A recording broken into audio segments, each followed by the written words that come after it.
Welcome, everyone. Today we're diving deep into the art of healing emotions, exploring why it helps to get to the root of your feelings. Imagine it like, unearthing these deeply buried roots that hold our pain, much like a dentist Right. getting to the cause of a toothache. So you mean just like a root canal? Not exactly fun, but totally necessary for the healing process? Exactly. It's like it's like that moment when you realize the pain you're feeling isn't random. It's a signal telling you to look deeper. Think of it as sitting with that younger version of yourself, listening and really validating those long-forgotten feelings. Yep, I get that. And this isn't just about quick fixes with meditation or yoga, is it? It's about really digging into the source of the pain. Right on. It's about moving beyond just easing the surface level ache. You see, true transformation happens when you trace back these feelings to their origins. It's as if you're having a heartfelt conversation with your inner child, understanding what those recurring memories are trying to tell Oh, you. absolutely. That's a pretty powerful image. Your inner child just sitting there, ready to be heard. But how do we actually begin this process of finding that source? Well, step one is all about identifying where the pain began. It's like being a detective for your own emotional life. You ask yourself, which memories keep reappearing? What are these emotions trying to say? It's not about blame, but about compassion and validation. Really listening to that past version of Yeah, you. that makes sense. I love that idea of the inner detective. But what happens after we uncover these roots? Is it just about acknowledgement, or is there a cleansing process involved? There's definitely a cleansing step. Once you identify those deep-seated memories, you start clearing out the harmful beliefs that grew from them. Think about it like cleaning out a root canal, removing the infection of old narratives such as, I'm not good enough, or I don't deserve love. Got it. So it's kind of like letting go of those limiting beliefs that weigh us down, creating space for something new? Exactly, you're making room for healthier, more uplifting beliefs. It's akin to planting new seeds, words like, I am enough, or I am worthy, that help reshape how we see ourselves. I mean, once you actively start replacing negativity with positive, nurturing thoughts, you're essentially doing self architecture. Yep, like rebuilding your inner house. That analogy is pretty neat. It's like renovating your mental space rather than just slapping on a fresh coat of paint. Totally. It's like you're not trying to erase your past, but you're honoring it and also creating a space where healing and growth can take root. And part of that growth is setting up strong boundaries, kind of like placing a crown over a tooth to protect it. Right, I see that. So after you plant these new beliefs, you actively work to protect them, right? How does that secure our emotional growth? Exactly, you need to shield this new growth by establishing boundaries. Think about it as a routine of self care where you commit to nurturing connections that truly support you. These boundaries are like a crown, crafted with self love and intentional care, ensuring that your new perspectives aren't easily overturned. That really resonates. But don't you think this process can be really, challenging? I mean, diving into those depths seems both messy and, well, scary. Absolutely, it's not sugar-coated at all. Just like a root canal procedure is intense, actually, it can be a bit painful and intimidating. Getting to the root of your emotions is rarely easy. However, the relief and transformation that follow are profound. It's messy and sometimes painful, but the payoff is inner peace and a more fulfilled Yeah, life. that's the reality of deep healing. I can see how you'd argue that while it's uncomfortable, the long-term benefits far outweigh that temporary pain. Yet, isn't there a risk that diving into old wounds might reopen them without proper guidance? That's a fair point. And honestly, that's why it's important to do this work, ideally with supportive frameworks or even professional guidance. Like some people join group programs or work one-on-one to ensure they're not left alone with these intense emotions.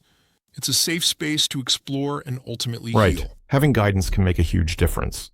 Speaking of support, what about those programs or community efforts that can help us on this journey? How do they tie into the process? Great question. There's this approach called Happy from the Inside Out that invites you to work together, be it in a group setting or one-on-one, to heal your inner roots. It's like having a roadmap and a community with you, offering the tools to grow into the person you're meant to be. It's about creating lasting change that truly comes from within. That sounds like a supportive and empowering path. And what about when life throws more challenges our way? Do these new beliefs and practices hold up in the long term? Great question. The idea is that once you establish these healthier beliefs and boundaries, you're building resilience. It's like fortifying your inner garden.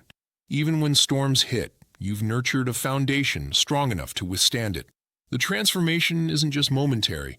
It spreads out and touches every aspect of your life.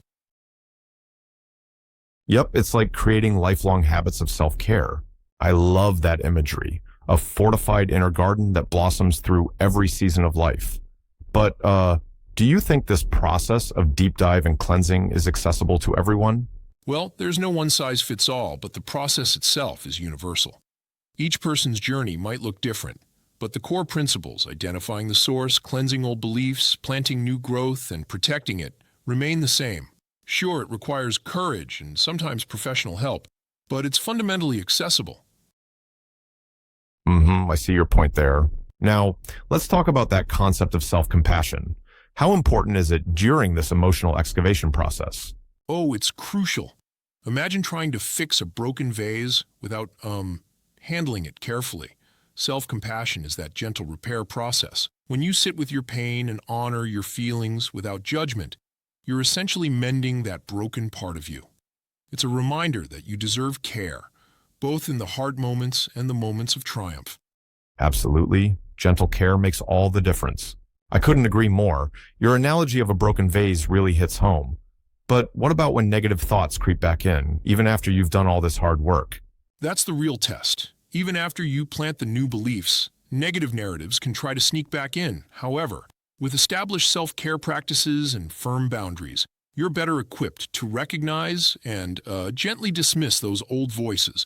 Think of it. It's like, you're constantly pruning your inner garden to keep it flourishing. Steady upkeep is key. And I guess it's an ongoing journey, not a one-time fix. Consistency is really crucial here, huh? Exactly. It's a continuous practice. You need to keep nurturing that inner self, day in and day out. This is not a trendy quick fix, but a long-term commitment to self-love and growth. And, each day you take care of yourself, you're reinforcing the changes that help you thrive. Consistency really does become the backbone of lasting change. Before we wrap up, do you have any final thoughts on how one might maintain this balance and continue on the path of healing? Sure thing. Ultimately, it's about embracing the messy, uncomfortable parts of healing as necessary steps towards a healthier self. By acknowledging your inner wounds, cleansing them, planting fresh, positive beliefs, and protecting these new insights, you're setting the foundation for a resilient emotional life. And if at any point it feels overwhelming, remember that seeking community or professional guidance is not a sign of weakness. It's a step toward genuine self-empowerment. So true. I love how this approach turns the journey of healing into something proactive and nurturing. It encourages us to honor our past while taking deliberate steps toward a brighter, healthier future. Absolutely. It's like saying, hey, my past may have scars, but anyway, I'm here now and I'm ready to grow. Ultimately, healing from the inside out is about believing in your worth, embracing the challenges, and continuously choosing self-love. Right. That's a powerful message. This conversation really makes you think about how important it is to get to the root of your emotions, rather than just treating the surface. It's a call to action for deep, reflective work that pays off in the long run. Exactly. It's a transformative shift in how we see ourselves, moving from patching up symptoms to really nurturing the core of our emotional being. And, that's what ultimately leads us to genuine happiness and true inner peace. Absolutely. Thanks for unpacking these ideas with such clarity. It really challenges us to dig deep and commit to the journey of self-healing, even if it takes some relentless effort at times. My pleasure. Remember, every step you take in understanding and healing your inner world is worth it. So dive in, be kind to yourself, and keep nurturing that inner garden. Right. Keep growing. And to everyone listening, here's to embracing our vulnerabilities, learning from our past, and creating a future filled with compassion and genuine joy.